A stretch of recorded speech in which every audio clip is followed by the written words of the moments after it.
At it again, and man, y'all smell that? Smells like desperation. Smell good, don't it? Smells darn good, doesn't it? I want to show you guys this clip, and it really speaks to the Democrat establishment's desperation to ensure that Trump does not walk back into the White House. But, I don't necessarily even blame them, right? Because if I were in their shoes, I'd be pretty darn desperate too. For me, this is par for the course, right? I expected to hear about stories like what I'm about to show you guys here in just a second. This is what I expected. As a matter of fact, I expect worse. So don't be surprised when you see an even crazier story coming out and me reporting on it. But when you got all of the polls, right, going against Biden, every single one you could think of. I mean, you name the poll and it's against Biden. Trump is up in like every single swing state, every single poll that puts him and Trump against each other. Trump's winning. And then when you put Kennedy in it, RFK Jr., into the equation, Trump typically increases his lead because everybody understands that Kennedy is a Democrat through and through. The only reason why he's a third party is because Democrats tried to make it difficult for him to run. They tried to set up some roadblocks for him, which is honestly kind of interesting too when Democrats are the ones screaming about democracy, right? Even Cenk Uygur called out Democrats and how they're trying to, set up roadblocks and things for people that were trying to run against Joe Biden. You scream democracy, but then you don't allow democracy to actually happen. Interesting how that works. But once again, that's to be expected. That's par for the course. These are Democrats we're talking about here. But even the betting odds, right, have Trump in the lead. You can see here, they've got him at a 50%, Biden 47, Michelle 5, RFK Jr. at 4, Gavin Newsom less than 2, Kamala at 2. So yeah, when all of this is against you, plus all of these videos that I've been showing you guys as well, people out on the streets, you're going to get desperate. Check out this video. Like, share, comment, and hit that subscribe button if you are new. And let's dive in. New Politico report claiming that anti-Trump legal pundits hold off-the-record calls about Donald Trump's legal sagas. Quote, the group's gathering was not a one-time event, but in fact an installment in an exclusive weekly digital salon every Friday. They meet on Zoom to hash out the latest twists and turns in the Trump legal saga and intellectually stress test the arguments facing Trump on his journey through the American legal system, because that's their job, right? The calls include several pundits who make appearances on several major cable networks that are not this one. Yeah, Jeffrey Toobin also on those phone calls, apparently. Joe Concha is a Fox News contributor, and he joins us now. Joe, what do you think about this? Is there a problem? Hold on, I want to bring up the faces again. Norman Eason, CNN legal analyst, a Harvard professor, Lawrence Tribe, George Conway, Lincoln Project co-founder, Bill Kristol, anti-Trump commentator. Goodness gracious. Joe Concha is a Fox News contributor, and he joins us now. Joe, what do you think about this? Is there a problem that you see here?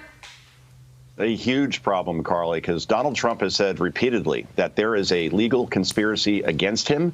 And to hear all these pundits who appear what feels like on an hourly basis on those other cable news networks getting together for a weekly meeting to discuss how they're going to push the narrative that Donald Trump is absolutely guilty until proven innocent. Boy, that's really telling. So the next time you watch any of these people on those networks, whether it's Bill Kristol, whether it's Father of the Year, George Conway, whether it's Lawrence Tribe or Jennifer Rubin, do know that their analysis is all rehearsed and all an effort to try to take out Donald Trump. And by the way, the fact that Jeffrey Toobin is one of the legal analysts that appears on these regular Zoom calls should be, hands down, potentially disturbing for anyone who has eyesight and is attending. Because remember, he got the shaft over at CNN for doing what he did in front of female coworkers on a Zoom call a few years ago. Yet now CNN invites him back to be their star analyst when it comes to these Trump trials. Go figure.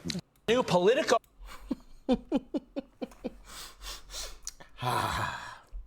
Smells good, don't it? That smell of desperation the smell of, oh crap, I wanted to say a different word, but we're going to keep it PG, the smell of, oh crap, we're in trouble. 5-alarm panic. We got to do something. We need backup now. It's so wonderful to watch, and boy, can I not wait. These folks are so desperate. They're so desperate that they will sit on live TV and lie straight to the American people. Just boldly lie. I got one more clip I want to show y'all. And, I just sat back and I just shook my head while I was watching this the first time, because I'm like, yo, how can these people just do this? Trump, we need some legislation to end this. I'm sorry. I'm all for free speech, but I'm just sick of it, right? I see this every single day, and I'm sick of it. These are folks that talk about misinformation and disinformation all day long, left, right, and center. Oh, Trump's lying about this. Trump's lying about that. Trump's lying about all of this over here. Meanwhile, they're lying the entire time while trying to convince people and tell people that they're actually telling the truth. Check out, now, you're not going to be shocked where this clip is coming from, MSDNC, okay? But still, this can't be allowed. I'm just sick of it. Check out how she tries to frame Trump in this discussion. Check it out. You have no upside in having this conversation, in speaking out against Donald Trump. You are making yourself a target. The interview will air, and he will immediately find a reason to talk bad about you in public. Yeah.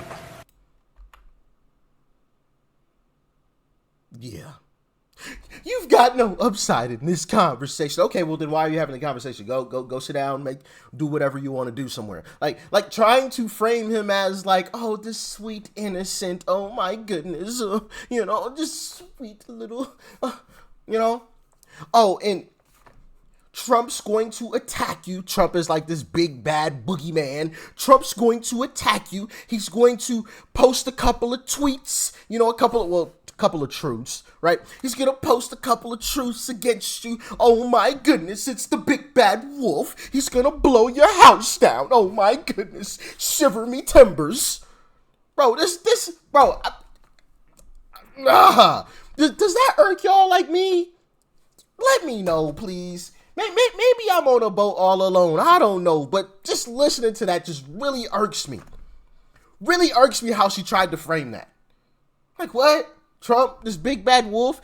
For one second, they're talking about Trump is this old, frail man, and he can't get his thoughts straight. The next, he's this big bad wolf, and he's coming to blow your house down because you said something negative about him. Like, get. Oh, man. I just. But you're choosing to use your platform to do so. What do you say to other celebrities who don't want to alienate part of their fan base, don't want to step in harm's way, but they have similar megaphones that you do? There's more. Don't want to alienate their fan base, don't want to alienate their family. Bro, it's not Republicans that are the mean and terrible and nasty folks. It's Democrats. I've proven it. I've got the footage. I've got the clips. I've got the tapes. You see, oh man. I said I'm going to keep it PG, and I'm going to continue to do that. But boy, did I have some choice words that I wanted to say. My goodness. Just the desperation, like this, that stuff is just disgusting to me. Tell the truth. Tell the truth. Good, bad, ugly, or indifferent. I don't care, but tell the truth. Don't try to frame it as this, don't try to frame it as something that it isn't. Tell the truth. But like I said, that also speaks to the desperation. If you weren't so desperate, you wouldn't have to try to frame a lie. You wouldn't have to do that. You would just tell the truth if you were doing good. They know they aren't. They know they're spinning down the drain, and they're trying desperately to cling on to the edge of the toilet as it swirls. And this is just another attempt to cling on to the edge. But it ain't gonna work, because folks like me gonna always call that out. Every single time. 7 days out of the week and twice on Sunday. But as always, y'all let me know your thoughts, your opinions on this in the comment section below. Like, share, comment, and hit that subscribe button before you go. Peace and love. I'm out.